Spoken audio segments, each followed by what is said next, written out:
नमस्कार दोस्तों, आज हम एक ऐसे मुद्दे के बारे में बात करने जा रहे हैं जो हमारे देश के भविष्य को सीधे सीधे प्रभावित करता है। युवाओं में बेरोजगारी का बढ़ता चलन। भारत में हर साल लाखों छात्र डिग्री प्राप्त तो कर लेते हैं, लेकिन जब वो नौकरी की तलाश में निकलते हैं तो उनका सामना होता है एक कठिन सच्चाई से, बेरोजगारी।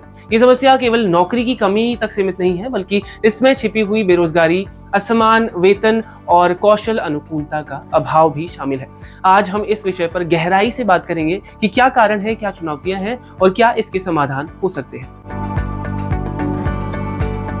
भारत में युवाओं की बेरोजगारी की समस्या बहुत ज्यादा गंभीर बनती जा रही है। 2023 के आंकड़ों के अनुसार युवाओं की बेरोजगारी दर करीब 20% तक पहुंच गई। इसका मतलब ये है कि हर 5 में से 1 युवा आज बेरोजगार घूम रहा है। ये आंकड़ा केवल उन लोगों को कवर करता है जो नौकरी की सक्रिय रूप से तलाश कर रहे हैं, लेकिन इसमें छिपी हुई बेरोजगारी यानी हिडन अनएम्प्लॉयमेंट भी शामिल नहीं किया गया है, जो एक और बड़ी समस्या है देश के लिए। हिडन अनएम्प्लॉयमेंट तब होता है जब लोग टेक्निकली एम्प्लॉयड होते हैं, लेकिन उनके पास स्किल्स और क्षमताओं के अनुसार उतना काम नहीं होता और उतने पैसे भी उन्हें नहीं मिलते। उदाहरण के लिए एक इंजीनियर जो कॉल सेंटर में काम कर रहा है, या एक एमबीए जिसने वेतन वाली छोटी नौकरी ले ली है। उदाहरण के लिए माना जाए कि एक ग्रेजुएट ने इंजीनियरिंग की, लेकिन उसे एक टेक्निकल रोल के बजाय सेल्स या मार्केटिंग की जॉब करनी पड़ रही है, क्योंकि उसकी योग्यता के हिसाब से नौकरी उसे मिल ही नहीं रही। ऐसे में वो टेक्निकली एम्प्लॉयड है, लेकिन असल में उसकी स्किल्स जो है उसका सही उपयोग नहीं हो पा रहा, और ये भी एक तरह का बेरोजगारी का रूप ही है। क्यों हो रही है छुपी हुई बेरोजगारी यानी hidden employment?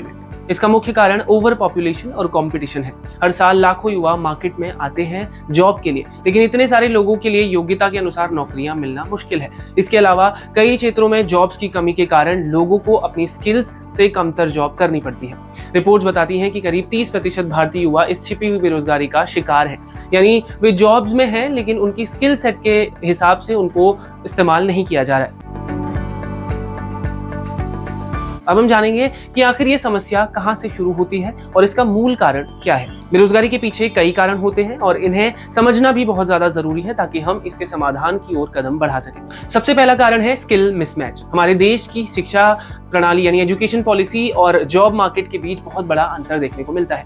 Theory based education यहाँ पे कराई जाती है। हमारे कॉलेज और विश्वविद्यालयों में जो पढ़ाई होती है वो ज्यादातर थ्योरी पर ही आधारित होती है, जबकि जॉब मार्केट को प्रैक्टिकल स्किल्स की जरूरत है। उदाहरण के लिए आईआईटीज और आईआईएम्स जैसी संस्थाओं में हर साल टॉप इंजीनियर्स और मैनेजर्स निकलते हैं, लेकिन सभी संस्थाओं का ये स्तर नहीं है। अधिकतर छात्रों को रियल वर्ल्ड प्रॉब्लम सुलझाने के लिए ट्रेन ही नहीं किया जाता, उन्हें ट्रेनिंग नहीं मिलती। दूसरा कारण है इकोनॉमिक स्लोडाउन। भारतीय अर्थव्यवस्था और दुनिया की अर्थव्यवस्था पिछले कुछ सालों से स्लोडाउन देख रही है, खासकर कोविड-19 महामारी के बाद से। स्टार्टअप्स और एसएमईज जो सबसे ज्यादा जॉब अपॉर्चुनिटीज पैदा कर सकते थे, वो अब आर्थिक संकट से जूझ रहे हैं। तीसरा, automation and artificial intelligence. Artificial intelligence के कारण भी मैनुअल काम में काफी ज्यादा कमी आई है। एग्जाम्पल के लिए अगर देखिए तो मैन्युफैक्चरिंग सेक्टर, जहां पहले हजारों वर्कर्स की जरूरत होती थी, अब कई ऑपरेशंस पूरी तरह से ऑटोमेटेड हो चुके हैं या फिर एआई बेस्ड हो चुके हैं, जिससे जॉब्स की संख्या घट रही है। आईटी सेक्टर में भी कई जॉब्स एआई की तरफ से रिप्लेस कर दी गई है, जैसे कस्टमर सर्विस और डेटा एंट्री। चौथा कारण है गवर्नमेंट पॉलिसीज और जॉब क्रिएशन की कमी। सरकार की नीतियों में नौकरियों के सृजन पर भी पर्याप्त ध्यान नहीं दिया जा रहा है। मेक इन इंडिया और स्किल इंडिया जैसी योजनाओं का उद्देश्य जॉब क्रिएशन तो था, लेकिन ग्राउंड रियलिटी पर इसका बिल्कुल उल्टा हो रहा है। एग्जाम्पल, मेक इन इंडिया के तहत बड़े पैमाने पर जॉब्स का सृजन की उम्मीद थी, लेकिन ये मैन्युफैक्चरिंग सेक्टर में जॉब्स की संख्या बढ़ाने में असफल रही। इसके अलावा ब्यूरोक्रेटिक हर्डल्स भी अक्सर जॉब क्रिएशन में बाधा डाल देते हैं। नई नीतियां और नियम जल्द ही इंप्लीमेंट नहीं हो पाते, जिससे बिजनेसेस में हायरिंग डिसीजंस डिले होते हैं। इस बेरोजगारी का असर न सिर्फ नौकरियों में देखने को मिलता है, बल्कि इसका प्रभाव सामाजिक और व्यक्तिगत स्तर पर भी बहुत गहरा पड़ता है।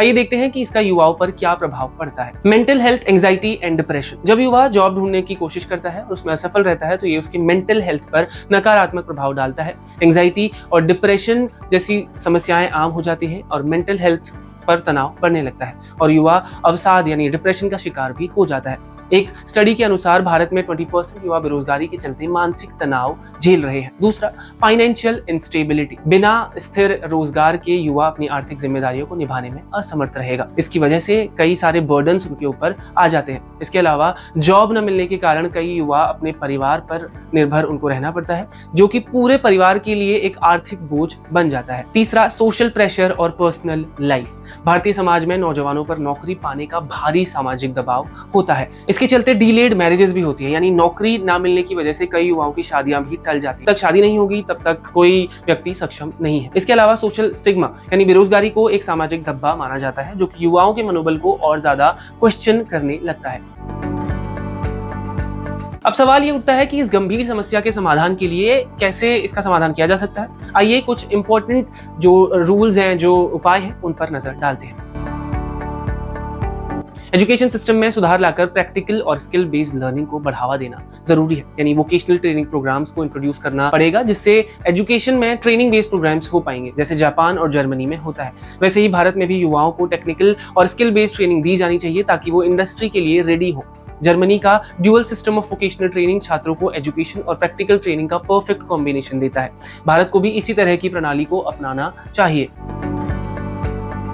सरकार को एंटरप्रेन्योरशिप और स्टार्टअप्स को बढ़ावा देना चाहिए। वैसे सरकार एंटरप्रेन्योरशिप और स्टार्टअप्स को बढ़ावा दे रही है अपनी पॉलिसीज के जरिए।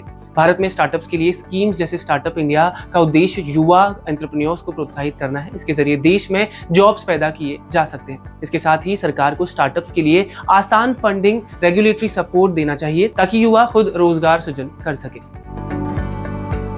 सरकार को जॉब्स के लिए नए सोर्सेस पर भी ध्यान केंद्रित करना होगा, जैसे ग्रीन एनर्जी, डिजिटल सर्विसेज और आर्टिफिशियल इंटेलिजेंस। ये सेक्टर भविष्य में बड़ी संख्या में जॉब्स पैदा कर सकते हैं और इससे न केवल युवाओं को रोजगार मिलेगा बल्कि देश की इकोनॉमी भी बहुत ज्यादा मजबूत होगी।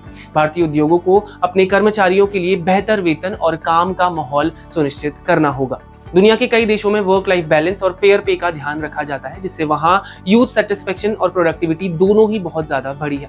भारतीय कंपनियों को भी इस दिशा में काम करना चाहिए। दोस्तों, युवाओं की बेरोजगारी का ये संकट केवल सरकारी नीतियां या निजी क्षेत्र की समस्याओं तक सीमित नहीं है, ये हमारे पूरे समाज को प्रभावित करता है। हमें इस समस्या को हल करने के लिए एक संयुक्त प्रयास करने की जरूरत है। शिक्षा प्रणाली में बदलाव लाकर प्रैक्टिकल स्किल्स को बढ़ावा देना, नए सेक्टर में जॉब्स अपॉर्चुनिटीज पैदा करना और स्टार्टअप्स को प्रोत्साहित करना, ये सभी कदम इस संकट से निपटने में हमारी मदद कर सकते हैं। खैर, आपका इस पूरी समस्या को लेकर क्या कहना है हमें कमेंट करके जरूर बताएं। धन्यवाद।